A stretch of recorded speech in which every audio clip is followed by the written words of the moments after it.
you know, on the International Solar Alliance that you mentioned, France and India are partners in this.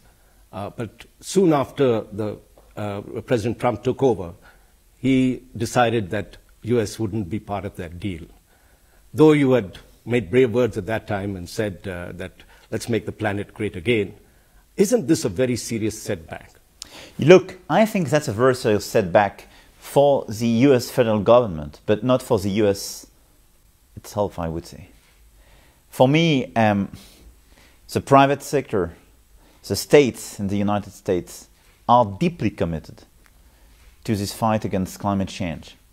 And that's why I'm very much optimistic regarding this common battle and what we can implement. Because I do believe that at a point of time, sooner or later, the US will have to join the club again. But it was very important right after the announcement of President Trump's decision, first of all, to preserve the framework of the Paris Agreement. And the very strong commitment of Prime Minister Modi in such a context was very, very important to me. And that's why he came to Paris in June. Second point is to deliver in line with this agenda.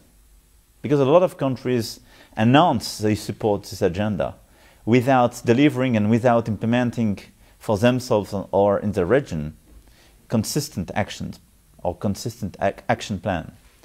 And that's why I organized in December in Paris this One Planet Summit, in order to have concrete projects and financing on the ground, in order to have these 12 commitments, and I follow up very carefully the implementation of this commitment. And part of them is this International Solar Alliance. That's true. And I wanted to ask you about, when you mentioned finance, $1 trillion is supposed to be set aside for the ISA. And that is the key. Would we be getting the finance? How are you going to make sure that the finance actually comes? We will have the finance, for sure, because we have the commitment of a lot of countries. Mm-hmm. And now this energy is definitely on price. When you look at the pricing today, you had a strong decrease of subsidies and necessary subsidies in order to have competitive energy through solar. That's a huge opportunity, especially in Africa, which is for me one of the key objectives we should have, because that's the best way to leapfrog definitely in terms of development, and to have a sustainable model of development for Africa, but in a lot of regions.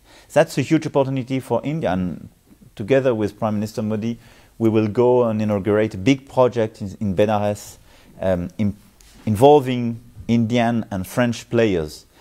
But for me, the key challenge for the International Solar Alliance is first to get the financing, and I'm confident about that because we have a lot of countries around the table, and because we will manage together, thanks to our commitment, to attract a lot of long-term investors.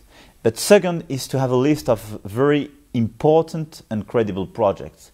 And I'm very confident, and that's all the homework we made before this conference in order to prepare the conference and the outcomes, and the work we will do afterwards is to have a list of concrete projects in order to have a very aggressive, I would say, delivery. People need evidence. We need new results. We have to decrease the CO2 emission, and we have to develop this new kind of energy, and especially the renewable through the solar energy initiative.